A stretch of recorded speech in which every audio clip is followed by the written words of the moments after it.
대해서 얘기를 나눠보도록 하겠습니다.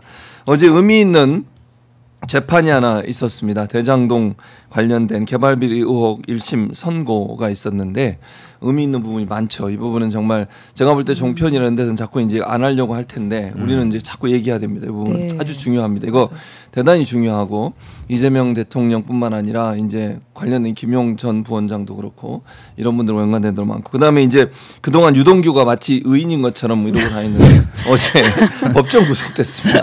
김주호 대표 어제 재판 어떻게 보셨어요? 사실은 유동규가 구속되는 모습을 보면서 네네. 너무 속 시원했습니다. 또 징역 8년형.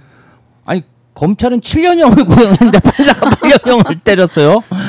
너무 통쾌했고 네. 그리고 천화동인 1호 네. 428억의 주인이 유동규였다. 이것을 법원에서 규정했고 그리고 남욱이 유동규한테 2014년 뇌물로 준 3억 원인 유동규의 뇌물이다. 그렇죠. 이걸 정확히 판시하면서 그동안 그 저 무도한 검사들이 이재명 대통령이 천화동인 1호의 실질적 주인공이다. 428억 원은 현금 저수지자.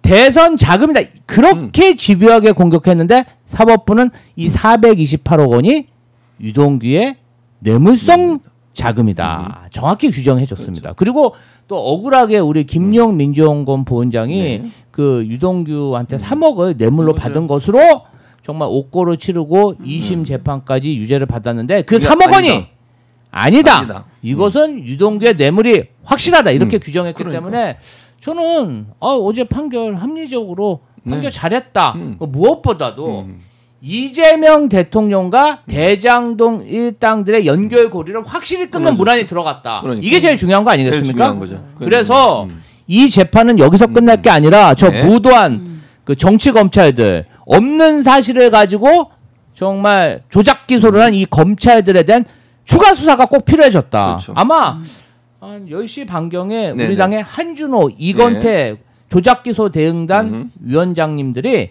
기자회견합니다. 기자회견을 할 겁니다. 네네, 거기서 그렇습니다. 분명히 밝힐 거라 생각합니다. 그러니까요. 홍 의원님 어떻게 보셨어요?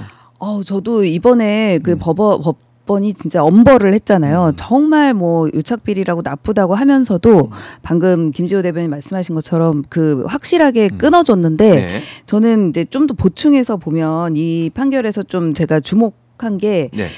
일단 이 판시 그 개발업자들과 이제 전 시장이었던 이재명 대통령 연루 의혹에 대해서 네. 성남시장은 유동규 등과 같은 민간 업자의 유착이 어느 정도인지 모르는 상태에서 그렇죠. 비교적 자유롭게 수용받기 결정했다. 이제 이게 어떤 의미냐면 네. 이제 업무상 배임으로 이제 이분들을 이제 유죄를 냈는데 일단 먼저 하나가 특경가법 배임으로 먼저 검찰은 기소를 했단 말이에요. 네. 그리고 무려 손해가 4,850억이다라고 했는데 법원이 그건 무죄로 판단했어요. 이 뭐 유동규의 형이 뭐 이보다 더 높을 수 있었는데 낮은 이유가 그거는 무죄고 업무상 배임으로 할 수밖에 없었던 결정적 이유가 검찰의 그 4,850억에 대한 재산상 손해를 입증을 못한 겁니다. 손해가 있었는지에 대해서 입증을 못했다. 그리고 하나는 그 유착 관계에 대해서 연결고리가 없다. 이 두 가지가 어떤 의미냐면 업무상 배임이 성립하려면 일단 재산상 손해가 있어야 되고 근데 업무상 배임까지는 하려면 재산 손해 위험만 있어도 됩니다. 근데 특경가법은 금액을 50억이 넘는 금액을 입증해야 되는데 일단 재산상 손해를 어떻게 입증할지에 대해서 모른다는 거죠. 그리고 더 중요한 거는 그 이제 연결고리 문제인데요. 네. 이 업무상 그 배임이 성립하려면 사실은 고의라든가 네. 그 배신 행위가 있어야 돼요. 근데 당시 상황을 조금만 보면 이제 2014년 15년입니다. 그때가 언제냐면 저희 삼성 경제연구소 있을 때인데 네. 유독 부동산 경기가 안 좋고 건설 투자 뭐 이런 게 너무 감소했어요. 둔화되고. 그래서 당시에 만약에 저한테 리포트를 맡겼다 하더라도 네. 이 방식이 배임이라고 보기에는 너무 안정적으로 수익을 확보하는 실제로 도시공사가 4천억 넘게 수익을 확정적으로 확보하는 계약이었거든요. 그래서 그 뒤에 어떤 식으로 만약에 정말 올라서 개발이익이 만약에 올라서 굉장히 많은 그 이익을 났을지에 대해서 아무도 확신 못하고 오히려 투자를 안 한다는 거는 아무도 마이너스로 예상을 한 거예요. 그 와중에 이렇게 계약을 했다는 게 네. 재판부에서도 비교적 자유롭게 수용받고 결정할 수 있었다는 게 그런 의미입니다.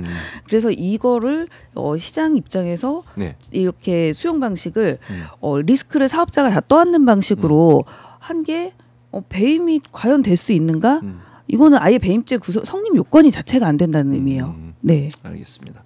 여러 가지 많이 말씀드렸는데 이해하기 좀 어려운 부분도 있었지만 중요한 건 이렇게 잘 설명해 주셨지만 중요한 건 이재명 대통령과 연관성은 없다는 게 명확히 어제 보면서 나온 거고 두 번째는 이게 김용 부원장 재판에 영향을 미칠 수 있는 거잖아요. 그렇죠. 왜냐하면 유동규가 준 돈이 뇌물이라고 해서 지금 이게 재판이 진행되고 대법원에 가 있는 거 아니에요. 근데 지금 어제 재판부 얘기를 하면 3억 원은 유동규가 받은 거지 이게 정진상이나 김용한테 간 것이 없다라고 얘기한 거예요. 그렇죠. 그게 중요한 거 아니에요? 남욱이 그러잖아요. 네. 본인은 정진상 김용한테 주라고 뇌물을 준 게 아니다. 그것은 검찰에서 검사들이 한 얘기를 거의 강요에 가까운 이야기를 듣고 그냥 어쩔 수 없이 시인한 것이다. 이렇게 증언을 했잖아요. 그렇죠. 그것을 판사가 인정한 거다. 예. 그래서 지금 이건 이제 이재명 대통령 당시 시장이었는데 대장동 개발비 사건 공소 자체 즉각 취소한다 이런 얘기가 나오고 있습니다. 어떻게 보십니까? 제가 아까 말씀드린 것처럼 이거는 배임죄 성립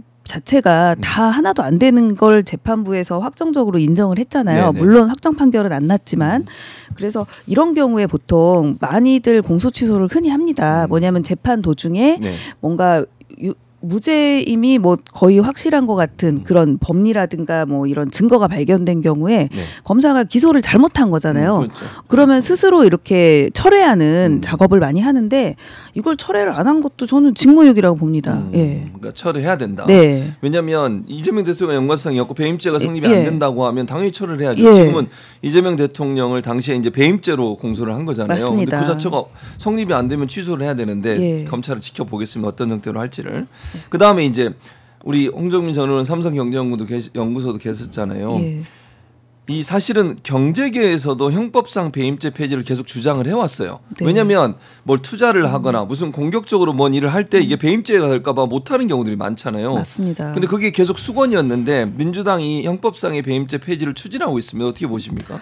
예. 그러니까 완전히 폐지하는 게 아니라 그러니까 글로벌 스탠다드에 맞게 영미법 같은 경우도 이 정도 경영 판단 그러니까 경영 판단으로 손실을 초래하는 그 당시에는 사실은 뭐 잘 될지 못 될지 모르지만 사실은 성공 확률이 100%인 게 어디 있습니까? 네네. 그래서 실패했을 때 이거를 형사적으로 처벌하는 거는 사실 우리 엔터프르너십이라 그러잖아요. 네. 기업가 정신을 발휘할 수 없게 너무 소극적으로 그냥 유지만 하는 그런 기업만 남게 되는 굉장히 우리나라 뭐 성장에 저해가 되는 우리만 이렇게 영미 대비 우리는 그런 게 좀 강하게 처벌하다 보니까 그 부분만 축소해서 없애자라는 거죠. 네.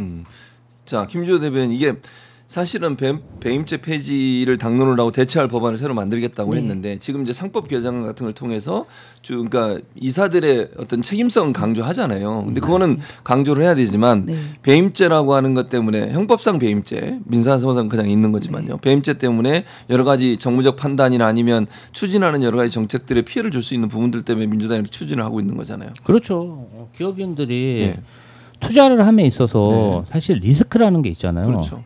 지금 뭐 이번 판결에서도 저는 조금 이해가 안 가는 게 부동산 시장 가격이 오를 것인지 내릴 것인지 우리가 미리 그걸 어떻게 합니까? 아무도 모르죠. 사업하다 보면은 오를 때도 있고 내릴 것도 있는데 그 맞아요. 리스크를 안기 때문에 이 사람들이 많은 수익을 가져가는 거잖아요. 근데 법원이나 판사들이 단정적으로 지금 이득이 났으니까 과거에도 그렇게 확정된 것처럼 이야기하면 안 되죠.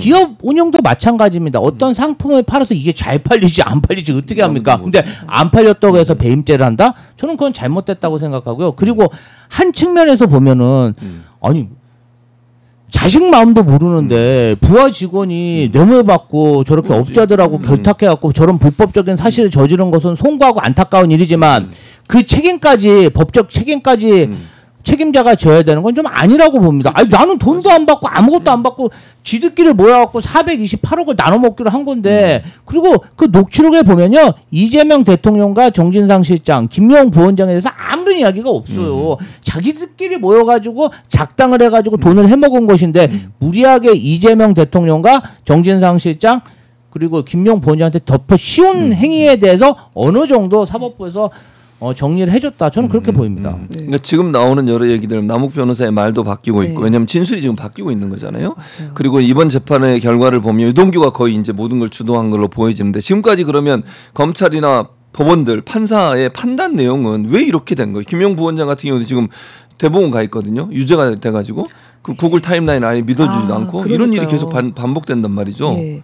그러니까 이제 증거가 이제 여러 개 있잖아요. 녹취록도 그러니까 예를 들어 아까 녹취에서도 남욱인가 대체 그러니까 시장이 굉장히 많이 뭐 엄청 뭘 많이 요구해서 뭐 이렇게까지 요구하냐 뭐 이런 내용도 있단 말이에요. 네. 근데 정말 만약에 유착 관계가 있다거나 뭐 조금이라도 시나 공사에 손해가 있을 거라고 생각했을 것 같은 전혀 반대에 유리한 증거잖아요. 네. 그런 것들은 채택을 안 하고 이렇게 불리한 증거만 발췌해서 하게 되면 누구든 이런 뭐 배임죄든 더구나 방금 말씀드린 것처럼 배임죄 같은 경우는 그때 당시에 빚내서 집 사라 그때였거든요. 그렇죠. 도저히 최경환 부동산이 그때부터 안 오를 때였는데 지금 기준으로 보면은 네. 일단은 이익이 많이 났단 말이에요. 그리고 뭔가 유착이 됐을 거다. 근데 그 증거도 막 그 진술들이에요. 네. 막 검찰에서 거의 가스라이팅 수준으로 매일 너 이랬지 하니까 그렇게 하니까 네. 갑자기 유죄처럼 몰아가지는 거죠. 근데 맞아요. 지금 다시 이제 제로 베이스에서 하다 보니 모든 네. 증거를 다시 객관적으로 보면 아니라는 거고 실제로 어제 재판은 유착 관계가 없다라는 증명이 된 거죠. 네. 그러면 어제 결과가 김용 부원장 대법원 판결에 영향을 미칠 수 있겠죠? 저는 영향을 예. 미칠 거라 생각하고요. 무죄 확신합니다. 그러니까. 근데 조희대 때문에 걱정이 됩니다. 그러니까 사법부를 워낙 못 믿겠어서 그러니까 지금 얘기한 것처럼 이게 상식적 선에서 보면 당연히 그런 경우가 나와야 되는데 이 사람들이 어떤 또 할지 이게 참 당연히 무죄가 나와야 된다. 그게 상식의 선이고 누가 봐도 이거는 이번 재판의 결과를 본다면 그게 안 나오면 그게 이상한 거다. 그렇게 돼야 될 거로 생각합니다. 내란 수계도 구속 취소한 사법부니까 걱정이 되긴 말해서 해요. 뭐 하겠습니까? 그러나 우리가 매의 눈으로 계속 감시하고 있으니까 그런 일이 벌어지면 가만히 있어서는 안 될 거다 이런 생각이 저희가 그래서 사법개혁을 추진하지 않습니까? 그러니까 맞아요. 해야 돼요 당연히. 자, 요 문제는 조금 이따가 이제 기자회견하고 나면 조금 더 얘기해 보기로 하고 이게 워낙 중요한 사안이고 이걸 자꾸 강조해야 돼요. 왜냐하면 제가 보니까 종편 이런 데는 아예 안 다룬다니까 지금 이런 거 일부러 그러는 것 같아요. 종편에서 다루긴 하는데 네. 뭐 배임죄가 성립됐다 이러면서 이재명 대통령 아니잖아요. 허위사실 유포잖아요. 거의. 뭔가 그런 뉘앙스죠. 사람들이 오해하게. 그러니까 네. 왜 그래? 구구 지지층 주어는 얘기 없이. 이 내용을 잘 모르는 사람이 예. 뭔가 큰일 난 것처럼 그렇게 좀. 그러니까 유동규가 분위기를 만듭니다. 성립한 거는 자기가 돈을 받아 먹고 실제로 재산상 손해를 가했단 말이에요. 네네.